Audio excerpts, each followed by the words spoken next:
Pelatih anyar Manchester United, Ruben Amorim meraih kemenangan pada laga debutnya di Old Trafford dengan menundukkan Bodo Glimt. Man United memetik kemenangan 3-2 dalam duel Liga Eropa kali ini. Ruben Amorim, yang bergabung dengan United di tengah musim, langsung mencoba menerapkan formasi dengan wingback yang belum pernah digunakan klub ini dalam beberapa tahun terakhir. Langkah tersebut menjadi tantangan besar di tengah jadwal pertandingan yang padat. Højlund menjadi bintang utama dengan 2 golnya, termasuk gol penyama kedudukan di babak pertama yang memicu sorakan lega dari Amorim. Meski demikian, perjalanan menuju kemenangan ini menunjukkan masih ada banyak pekerjaan rumah, terutama di lini pertahanan. Salah satu masalah lama yang terlihat di era Erik ten Hag, kebobolan gol dalam waktu singkat kembali terjadi. Dalam laga ini, Bodo Glimt mencetak 2 gol hanya dalam waktu 4 menit. Gol pertama tim tamu terjadi akibat pertahanan MU yang tidak terorganisir dengan baik setelah kehilangan bola di tengah lapangan. Wingback mereka terlalu maju, memberikan ruang bagi Hakon Evjen untuk mencetak gol dari luar kotak penalti. Gol kedua datang dari Philip Zinkernagel yang memanfaatkan kelengahan Tyrell Malacia dan minimnya dukungan dari Lisandro Martinez serta Matthijs de Ligt. Malacia, yang kembali bermain setelah absen 18 bulan, digantikan pada babak kedua oleh Diogo Dalot. Amorim patut berterima kasih pada kiper Andre Onana yang menyelamatkan tendangan bebas Patrick Berg di masa injury time, memastikan kemenangan dramatis untuk MU. Kemenangan ini juga menjadi pembeda dari tren buruk di era Ten Hag, di mana MU seringkali gagal mempertahankan keunggulan di laga-laga Eropa. Bagi Amorim, kemenangan ini bukan hanya soal 3 poin, tetapi juga langkah awal untuk membangun kembali kepercayaan tim dan fans di tengah musim yang penuh tantangan. Manchester United dikabarkan telah menerima dorongan besar dalam upaya mereka mendapatkan tanda tangan pemain sayap Napoli Hicha Kvaratskhelia, yang menurut ayah sang pemain, putranya itu memimpikannya bermain untuk MU. Pemain berusia 23 tahun itu telah berkembang menjadi pemain bintang bagi klub Serie A tersebut sejak bergabung dari Dinamo Batumi pada musim panas 2022. Kvaratskhelia mencetak 30 gol dan memberikan 28 assist dalam 103 penampilan di semua kompetisi. Pemain yang masuk dalam komposisi tim terbaik Serie A 2022/2023 setelah menyumbang 12 gol dan 13 assist dalam 34 pertandingan untuk membantu Napoli memenangkan Scudetto.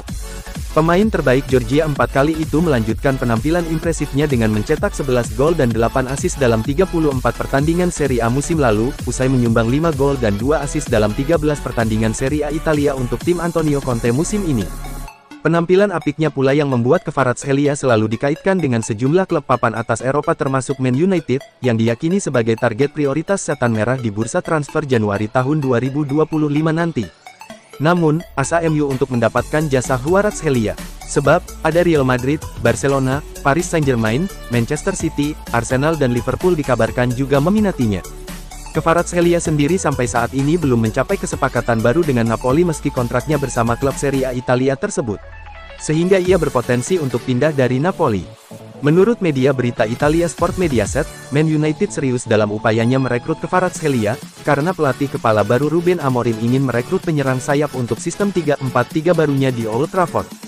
Laporan itu menambahkan bahwa setan merah siap menggoda Kvaratskhelia dengan kontrak 5 tahun senilai 8 juta euro, 6,7 juta pounds bersih per musim, ditambah add-on 1 juta euro atau 830.000 pounds setahun beserta bonus. Napoli berharap untuk memperbarui kontrak Kvaratskhelia, yang akan berakhir pada Juni tahun 2027, tetapi saat ini belum ada kesepakatan antara kedua belah pihak. Dengan Presiden klub Napoli, Aurelio De Laurentiis tidak bersedia menawarkan pemain sayap itu tak lebih dari 6 juta euro, 5 juta pounds per musim, ditambah bonus karena alasan keuangan. Awal bulan ini, Direktur Olahraga Napoli Giovanni Manna mengomentari masa depan Kvaratskhelia, dengan mengatakan kepada wartawan, "Kami ingin menghargai perjalanannya di Napoli. Bagaimanapun, ia masih memiliki kontrak 2 tahun lagi. Kami harus menemukan kesepakatan di setiap poin. Kami telah membicarakannya dan jika tidak terselesaikan, kami akan berbicara lagi di akhir musim. Kami telah sepakat dengan pemain untuk tidak mengalihkan perhatian kami dari lapangan."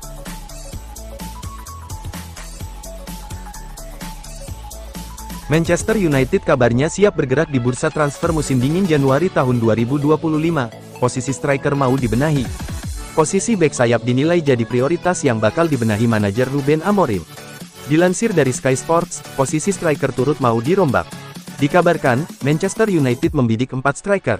Mereka adalah Omar Marmoush dari Eintracht Frankfurt, Victor Osimhen dari Galatasaray, Victor Boniface dari Bayer Leverkusen, dan Randal Kolo Muani dari PSG. Diyakini, Muani bisa jadi alternatif sementara. PSG berminat meminjamkan sang striker demi bisa kembali mendapat banyak jam terbang. Marmoush turut diminati Liverpool dan Barcelona. Chelsea masih menjaga asa untuk mendatangkan Osimhen. Sementara Boniface, dirumorkan dibidik Arsenal. Ruben Amorim diyakini masih mengincar ex-strikernya di Sporting CP, Victor Gyökeres. Akan tetapi, Sporting diketahui baru mau melepasnya pada musim panas 2025 mendatang. Memang sepertinya, butuh striker baru ya, setan merah. Juventus harus mencari pemain baru pada bursa transfer musim dingin untuk menutupi celah yang ditinggal pemain cedera.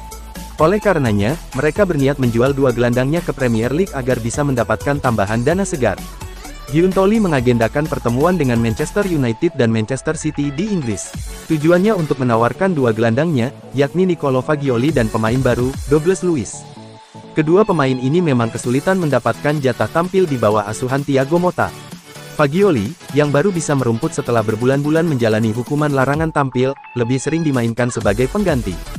Begitu juga dengan Douglas Luiz. Nasibnya bahkan lebih parah dari Fagioli yang setidaknya telah terlibat dalam 14 pertandingan. Gelandang asal Brasil ini malah baru dimainkan sebanyak 9 kali. Makanya, wajar apabila Juventus ingin melepas keduanya. Bahkan meskipun Douglas Luiz baru didatangkan dari Aston Villa pada bursa transfer musim panas kemarin. Tampaknya ia belum bisa beradaptasi dengan gaya sepak bola di Italia. Manchester United kabarnya sudah mengantongi nama alternatif apabila gagal mendatangkan Victor Gyökeres dari Sporting CP pada 2025. Alhasil, laporan GiveMeSport menyiratkan Manchester United kini mulai melirik alternatif lain. Nama pemain Eintracht Frankfurt Omar Marmoush menarik minat setan merah sebab dia sedang berada dalam performa terbaiknya. Mengutip catatan di situs Transfermarkt, Omar Marmoush sudah berhasil mengoleksi 14 gol dan 10 assist dalam 17 pertandingan lintas ajang untuk Eintracht Frankfurt sejak awal kampanye 2024/2025. Pemuda berusia 25 tahun cuma gagal membobol jaring lawan dalam 3 pertandingan Bundesliga musim ini. Walau begitu, dia berhasil mencetak brace saat melawan Wolfsburg, Holstein Kiel, serta Bayern Munchen. Dengan capaian tersebut, tak ayal jika nama Marmoush menjadi subjek ketertarikan klub-klub papan atas Eropa, termasuk Manchester United. Apalagi sang pemain cuma kalah dari Harry Kane yang menduduki puncak tabel daftar top skor Liga Jerman musim 2024/2025. Apabila serius ingin merekrut Omar Marmoush, Manchester United harus menyiapkan dana sekitar 50-60 juta euro, menurut laporan Sky yang dilansir dari GiveMeSport. Banderolnya tak bisa terlalu murah, mengingat pesepak bola asal Mesir masih terikat kontrak hingga Juni tahun 2027 bersama Eintracht Frankfurt. GiveMeSport memprediksi angka itu tetap akan berat buat MU, meski tak semahal jika membeli Victor Gyökeres, sebab mereka sudah menghabiskan lebih dari 100 juta pound sterling untuk mendatangkan dua penyerang, Rasmus Højlund dan Joshua Zirkzee dalam 18 bulan terakhir. Erik ten Hag kabarnya berpotensi mendapat pekerjaan baru setelah dipecat oleh Manchester United pada akhir Oktober. Laporan Cut Offside mengungkap juru taktik asal Belanda kini masuk dalam daftar kandidat yang dipertimbangkan untuk menjadi manajer baru RB Leipzig menyusul situasi sulit di bawah asuhan Marco Rose. Terlepas dari pemecatannya yang menyakitkan di Manchester United, Erik ten Hag berpotensi segera mendapatkan pekerjaan pengganti. Laporan Vicajes yang dinukil dari Cut Offside mengungkap, ex-manajer Ajax Amsterdam kini tengah diincar oleh Leipzig kalau mereka memilih berpisah dengan Rose akibat performanya yang tak kunjung membaik. Kebetulan klub-klub Red Bull terkenal punya pengelolaan baik dan dipenuhi pemain muda berbakat. Hal ini mungkin dipandang sebagai proyek jangka panjang yang lebih cocok untuk sosok ten Hag, ketimbang pekerjaan bertekanan tinggi di Old Trafford. Ruud van Nistelrooy telah dikonfirmasi sebagai manajer baru Leicester City setelah meninggalkan Manchester United. Leicester mengonfirmasi penunjukan Van Nistelrooy pada hari Jumat, beberapa hari setelah Steve Cooper dipecat. The Foxes saat ini berada di urutan ke-16 dalam klasemen Liga Primer dan hanya menang 2 kali, dengan pelatih asal Belanda itu membimbing Manchester United meraih 2 kemenangan atas tim barunya selama masa jabatan sementaranya, mengalahkan mereka di Liga Primer dan Piala Liga. Van Nistelrooy telah menandatangani kontrak hingga 2027 dan akan hadir saat klub menghadapi Brentford akhir pekan ini. Van Nistelrooy mengatakan, "Saya bangga, saya gembira. Semua orang yang saya ajak bicara tentang Leicester City Football Club sangat antusias. Mereka punya cerita hebat tentang kualitas orang-orang yang bekerja di klub, para pendukung, dan, tentu saja, sejarah klub terkini yang mengesankan. Saya gembira untuk memulai dan mengenal semua orang serta memberikan segalanya yang saya bisa untuk klub ini.